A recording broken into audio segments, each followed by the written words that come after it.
I spent $7 on one single item with my first rental property that potentially saved me thousands and thousands of dollars and also a lot of grief that I could have experienced. So in this video, I'm going to talk about that. Let's dive in. Hey everyone, it's Randy Wolfe. Thanks for tuning in today. So what is this item? I'm going to get into that in just a second, but if you have not, be sure to subscribe and turn on notifications for this channel. I'm constantly posting content every single week, and if you're someone that is new, you're looking to get your real estate investment journey started, or you're looking to level up your real estate investing, then be sure to do that because we've got a lot of great content. And also, if you haven't already, check out our private community. I'll put a link in the description below. This community is very valuable, and right now we're running a special. It's the lowest price it's ever been, so be sure to check that out. So let's talk about this item under $7 that I put into this first rental property. And the cool part about it is I'm able to use it over and over and over. So my very first rental, I've talked about it in other videos, was actually a flip gone wrong. I bought the property and I was going to flip it, and basically it turned into a total disaster. I went way over budget. We had all sorts of problems and challenges along the way. Like, we totally had no idea what I was doing. It was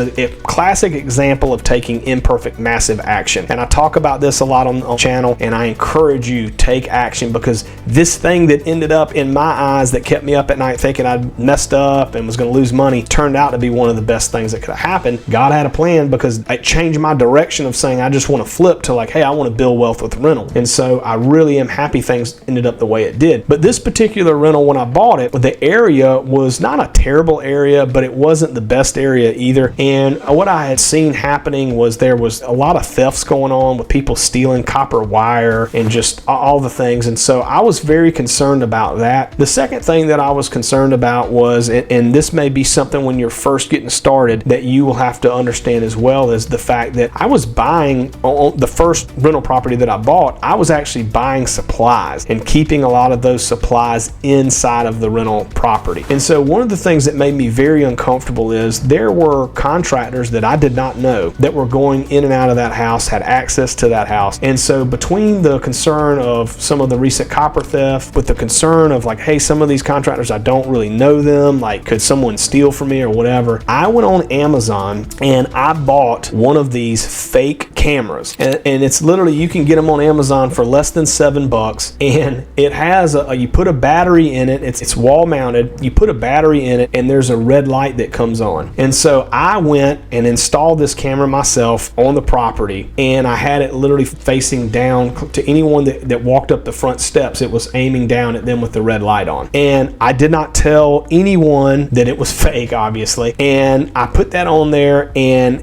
it was always interesting. I would be at the property sometimes, into the evening, because I was very involved in this first flip, just all sorts of things. And it was kind of cool as it was starting to get dark at night, you could see that red dot, that little light on. And I don't know for 100% certainty that someone would have stolen something or anything else. But what I do know is it was a big deterrent. Like, it was right there in your face, and it was one of those deals to where it was pointing out when the property, the way that it was, where you would park is actually in front of the house. And so yes, someone could have went to the side of the house and broke out a window or something, or went in the back. But I feel like with that thing sitting right there on the front of the property, it was a deterrent. And so you could definitely get creative if you wanted to and buy several of them and have one at the back of the house and one at the front of the house. You could get kind of creative with that. But I just did that one, and I feel like it did the trick. And I was able to use that camera on other properties. Now, one of the funny things I will say is, hopefully you're not buying a bunch of properties in areas where you feel like you need a security camera. That's the first thing. And hopefully over time you build a good solid relationship and trust with your contractors. I have two of my main contractors right now that I trust completely. Absolutely, they're good dudes, both Christian guys like me. Like, I trust them. There's not an issue there. But there are,